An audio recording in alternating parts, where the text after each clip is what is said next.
आइए आपको एक कहानी सुनाता हूँ। शायद यह कहानी सुन के आपकी आंखें भर जाएं, क्योंकि इस कहानी में एक माँ ने अपने बेटे से अजीबोगरीब अपनी एक इच्छा की फरियाद की है। एक बार एक बूढ़ी माँ को उसके बेटे ने एक वृद्ध आश्रम में ले जाकर छोड़ा। इस माँ का ये वही इकलौता बेटा था जिसके लिए इस माँ ने जीवन भर संघर्ष किया। इस बेटे के लिए सब कुछ किया जो एक माँ को करना चाहिए या माँ कर सकती है, और कुछ आज भी अपने बेटे को किसी भी तरह की परेशानी ना हो इसलिए आश्रम में रहने के लिए भी तैयार हो गई।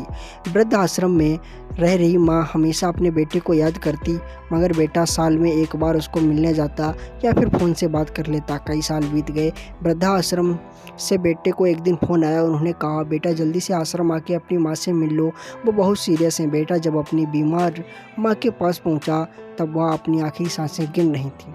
बेटे ने अपनी माँ से उसकी आखिरी इच्छा पूछते हुए कहा, माँ मैं तुम्हारे लिए क्या कर सकता हूँ, बताओ। माँ ने कहा, बेटा इस आश्रम में गर्मी और मच्छर बहुत ज़्यादा है, यहाँ पर कुछ पंखे लगवा देना।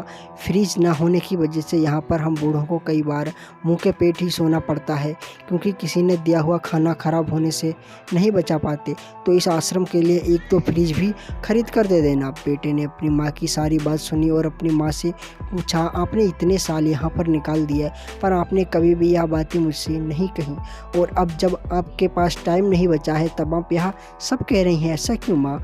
माँ ने बेटे को जवाब देते हुए कहा, बेटा मैंने गर्मी, भूख और पीड़ा सहन कर ली, लेकिन मुझे पता है जब तेरे बच्चे तुझे यहाँ छोड़ कर जाएंगे तब तू यह सब सहन नहीं कर पाएगा। इसीलिए तेरी सुविधा के लिए मैं तुझे यह सब लगाने के लिए कह रही हूँ।